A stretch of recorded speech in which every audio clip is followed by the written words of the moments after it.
வணக்கம். Pain management physiotherapy இதில் எலக்ட்ரோதெரப்பி மின்னியல் சிகிச்சை அதில் வந்து ஸ்டிமுலேஷன், அதை கேல்வனிக் ஸ்டிமுலேஷன், ஃபேரடிக் ஸ்டிமுலேஷன் அப்படிங்கிறத பற்றி பார்ப்போம். இப்போ கேல்வனிசம் அப்படிங்கிறது என்னன்னு பார்த்தீங்கன்னா, இது டைரக்ட் கரண்ட்டு, சர்ச் கேல்வனிசம்.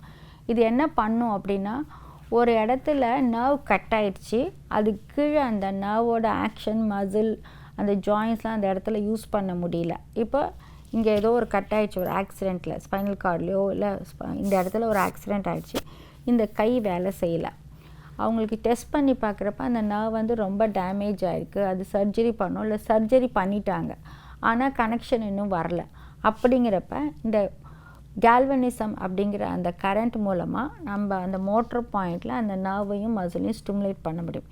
இது எதுக்கு பண்ணணும் அப்படின்னா, இப்போ ஒரு ஆப்ரேஷன் ஆயிடுச்சு, ஒரு ஃப்ராக்சர் ஆயிடுச்சு, இல்லை ஒரு ரீகன்ஸ்ட்ரக்டிவ் சர்ஜரி பண்ணிட்டாங்க, இல்லை அவங்களுக்கு வந்து ஒரு வைரஸ் இன்ஃபெக்ஷன், வேறு ஒரு இன்ஃபெக்ஷன் ஆகிட்டு அதுக்கான ட்ரீட்மெண்ட் ப்ரோட்டோக்கால் போயிட்டுருக்கு. ஆனால் அது வேலை செய்யறதுக்கு கொஞ்சம் டைம் ஆகும்.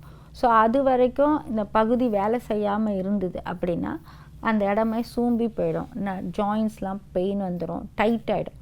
ஸோ இப்போ இந்த கேல்வனிக் ஸ்டிமுலேஷன் கொடுக்குறப்ப அது வந்து ரத்த ஓட்டத்தை இம்ப்ரூவ் பண்ணும், அந்த மசில் டோனை ப்ரொடெக்ட் பண்ணும், மசில் பல்க்கு மெயின்டைன் பண்ணும், மசில் பவர் இருக்கும், ஜாயின்ஸ்லாம் ஸ்டிஃப் ஆகாமல் இருக்கும். அப்படியே தொங்க போட்டுனா ஸ்வெல்லிங் வரும், அந்த ஸ்வெல்லிங்லாம் வராமல் தடுக்கும், ஒரு ரேஞ்ச் ஆஃப் மூமெண்ட்டை இம்ப்ரூவ் பண்ணும்.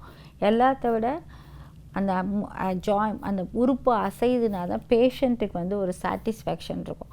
அப்படியே ஆப்ரேஷன் பண்ணிட்டாங்க, இல்லை அடிபட்டுடுச்சு, டாக்டர் நல்லா இருக்குன்னு சொன்னாங்க, இப்போ வேலை செய்யலையே அப்படிம்பாங்க. அப்போ இந்த ட்ரீட்மெண்ட் கொடுக்குறப்ப இந்த நரம்பு நல்லா இருக்குங்க, அந்த நரம்பு வளர்கிற வரைக்கும் ஃபிசியோதெரப்பி ஹெல்ப் பண்ணும். ஏன்னா ஒரு நரம்பு அறுவை சிகிச்சை பண்ணி அது டிரான்ஸ்பிளான்ட் பண்ணாங்க, இல்லை தைச்சாங்கன்னா ஒரு நாளைக்கு லெஸ் தேன் தான் அந்த நரம்பு வளரும். ஸோ எவ்வளோ அவங்க டேமேஜ் ஆகிருக்கோ அவ்வளோவுக்கு நாட்கள், மாதங்கள் ஆகும். ஸோ அது வரைக்கும் அந்த ஜாயிண்ட்டை யூஸ் பண்ணாமல் இருந்தாங்கன்னா எல்லாம் டைட் ஆகிடும், மசில் வேஸ்டிங். இதை பேஷண்ட்க்கு ஃபிசியோதெரபிஸ்ட்டும் டாக்டரும் புரிய வைக்கணும். சர்ஜரி நல்லா தான் பண்ணியிருக்காங்க, உங்களுக்கான ட்ரீட்மெண்ட் ப்ரோட்டோக்கால் கரெக்டாக தான் ஆயிருக்கு, உங்களோட நரம்பு நல்லா தான் இருக்குது, ஆனால் அந்த நரம்பு வளர்ந்து அந்த டேமேஜ் ஆன லென்த்துக்கு வளரணும். அது 1 இன்ச்சாக இருக்கலாம், 1 சென்டிமீட்டராக இருக்கலாம், இல்லை 5 சென்டிமீட்டராக இருக்கலாம். ஸோ ஒரு நாளைக்கு லெஸ் தென் தான் வளரும். அது வளர்கிற வரைக்கும் அந்த ஜாயிண்ட்டை ப்ரொடெக்ட் பண்ணும், ஸ்டிஃப் ஆகாமல் ப்ரொடெக்ட் பண்ணும், வலி வராமல் ப்ரொடெக்ட் பண்ணும், அந்த மசில்ஸ் தொங்கி போயிடாமல், சூம்பி போயிடாமல் அந்த கெட்டித்தன்மையை மெயின்டைன் பண்ணுறதுக்கு இந்த கேல்வனிக் ஸ்டிமுலேஷன் கொடுக்கணும் அப்படிங்கிற பேஷண்ட்க்கு எஜுகேட் பண்ணி அது பண்ணுறப்ப பை தி டைம் அந்த நர்வ் வளர்கிறப்ப ஆட்டோமேட்டிக்காக பேஷண்ட் வந்து ட்ரீட்மெண்ட் இல்லாமலே சரி நல்லாயிடுவாங்க. ஸோ இது ரெண்டுமே ஃபேரடிசம், கேல்வனிசம் ரெண்டுமே டைரக்ட் கரண்ட். இதே இந்த கேல்வனிக் ஃபேரடிசத்தை வச்சு டயக்னோசிஸும் பண்ண முடியும். எப்படி அப்படின்னா, ஸ்ட்ரென்த் டியூரேஷன் கர்வுன்னு இருக்குது. ஒரு பேஷண்ட் ஒரு நர்வ் பேரலிசிஸ், ஒரு முகப்பக்கவாதம் வந்துருச்சு, அது வந்து ஆக்சினோட்டோமிசிஸா, நியூரோப்ராக்சியானா டெம்பரரி பேரலிசிஸ், ஆக்சினோட்டோமிஸ்னா பாதி கட்டாக இருக்குது, நியூரோட்டோமிஸ்னா ஃபுல்லாக கட்டாக, உடம்புல எந்த பகுதியில் வேணால் அந்த மாதிரி ஆகலாம். அப்போ வந்து இப்போல்லாம் நர்வ் கண்டக்ஷன் டெஸ்ட் இருக்குது.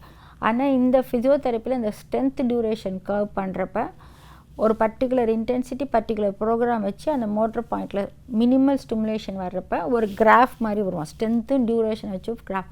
அந்த கிராஃபை வச்சு அந்த பேஷண்ட்டுக்கு டெம்பரரி பேரலிசிஸா, அரைகுறையாக கட் ஆகிருக்கா, இல்லை ஃபுல் நர்வ் கட் ஆகிருக்கான்னு ஒரு ஃபிசியோதெரபிஸ்டால் கண்டுபிடிக்க முடியும். ஸோ இந்த சர்ச் ஃபேரடிசம் அண்ட் கேல்வனிக் இது வந்து ட்ரீட்மெண்ட்டுக்கு மட்டும் இல்லை, ஒரு நர்வ் எந்த அளவு டேமேஜ் ஆகிருக்குன்னு கண்டுபிடிக்கிறதுக்கும் ரொம்ப ப்ரிசைஸாக இது பயன்படும். மற்றதை பற்றி அடுத்த செக்மெண்ட்டில் பார்ப்போம். நன்றி, வணக்கம்.